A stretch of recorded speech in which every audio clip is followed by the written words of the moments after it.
দিন ধরে ঘাটের ভিতরে কোনো টিপটাপ মারা হয় না, কারণ বালুর অবস্থা খুবই খারাপ। আনতে সিডাং মিডাং বা বিভিন্ন দূর দূরান্তে বালু লয়ে যায়, কিন্তু আমার ফাটি করে মাল দিতে পারতাছি না।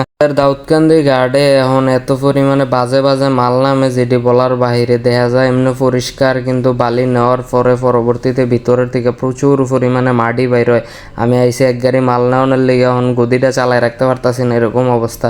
এই কারণে এনে দেখলাম মাটি একদম কম নাই বললেই চলে, এই কারণে এদিকের থেকে মালটা লোড দিতেছে। আবার মালও এত মোড়া না, মানে একদম চিকুন দানার, আর দামও প্রচুর। যেই দাম, এই দামে মানে এই বালু আমরা কখনোই কিনতাম না। আরও 8-10 টাকা কমে আমগরে সবসময় করতো যে মাল নেওয়ার জন্য, কিন্তু আমরা নিতাম না।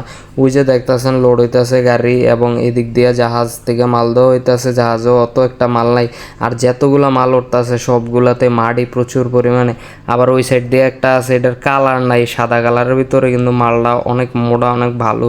কিন্তু আমাদের এদিকের পার্টি তো এটা বুঝেন, আমাদের এদিকের পার্টি মনে করে লাল কালার হইলেই মানে বালু বালা। আসলে লালটা যে আয়রনের কারণে হয় এটা বুঝতে চায় না কোনো পার্টি। বালিটা নিয়ে কোনো রকমে গদিতে আইয়া এদিক দিয়ে ট্রাক্টররা হইন্য ছিল কোম্পানির, হন ট্রাক্টরের সাইড দিয়ে লাগাই গিয়ে গাড়িটা ঠেলার লোকে আইনা লাইছি ডাবাইয়া, হন উপরে উঠতো না, নামতো না।